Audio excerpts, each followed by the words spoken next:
আসসালামু আলাইকুম। দেশের এই বন্যা পরিস্থিতিতে আপনি কিন্তু চাইলেই ৳১ দান করতে পারবেন। দেখা যাচ্ছে কি আমরা কখনো দান করতে গেলে ৳১ দান করতে গেলে কিন্তু আমরা লজ্জা পাই। রাস্তাঘাটে দান করতে পারি না। কিন্তু আপনি চাইলে ৳১ ও ডোনেট করতে পারবেন সেই অসহায় মানুষদেরকে। আর আপনার ৳১ হয়ে যাবে ৳৫,০০,০০,০০০। কিভাবে? যেমন বিকাশের গ্রাহক সংখ্যা কিন্তু এখন বর্তমানে ৭ কোটি। আর নগদের গ্রাহক সংখ্যা ৯ কোটি প্লাস। ধরে নিলাম ৭ কোটি মানুষের মধ্যে ৫ কোটি মানুষের কোনো টাকাই নাই, তাদের অ্যাকাউন্ট খালি। কিন্তু সেই অ্যাকাউন্ট যদি আপনি চেক করেন, আপনার অ্যাকাউন্টে দেখবেন পড়ে আছে ৳১, ৳২। আপনি সেই ৳২ ডোনেট করতে পারবেন। আর আপনার এই ৳২ ডোনেট ৫ কোটি মানুষ যদি ৳২ করে ডোনেট করে ১০ কোটি টাকা। ৳১ ডোনেট করলেও ৫ কোটি টাকা। ৳১ কিন্তু আমরা রাস্তায় ফেলে দিই। ৳১ও চাইলে আপনি ডোনেট করতে পারবেন। প্লিজ আপনারা ৳১ ডোনেট করুন। এমন নগদেও যদি ৳২ ৳১ ডোনেট করেন, ৯ কোটি গ্রাহক ৳২ ডোনেট করলে ১৮ কোটি টাকা। ৳১ ডোনেট করলে ৯ কোটি টাকা।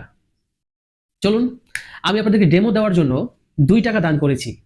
কিভাবে করেছি আসুন দেখে নেওয়া যাক।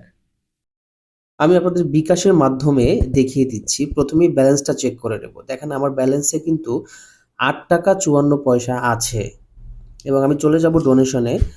আমি আমার ডোনেশনটা আজ সুন্নাহ ফাউন্ডেশনকে দিচ্ছি। আমি দেখতে পাচ্ছেন এখানে কিন্তু আপনি চাইলে পরিচয় গোপন করতে পারবেন। আর হচ্ছে আমি ৳২ ডোনেট করছি।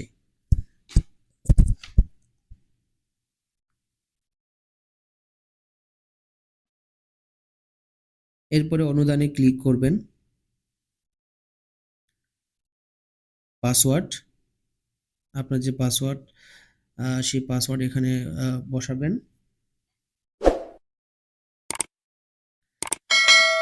দেখতে পাচ্ছেন আমার টাকাটা কিন্তু চলে গেছে। মাত্র ৳২। আমার টাকাটা কিন্তু ডোনেট করা হয়ে গেছে। এমনকি আমার ব্যালেন্সে কিন্তু ৳৬.৫৪ দেখাচ্ছে। তার মানে ৳২ কিন্তু আমার ডোনেট করা হয়ে গেছে। ধন্যবাদ। ভিডিওটি ভালো লাগলে শেয়ার করবেন, অন্যকে দেখার সুযোগ করে দেবেন। সবাইকে আবারও ধন্যবাদ।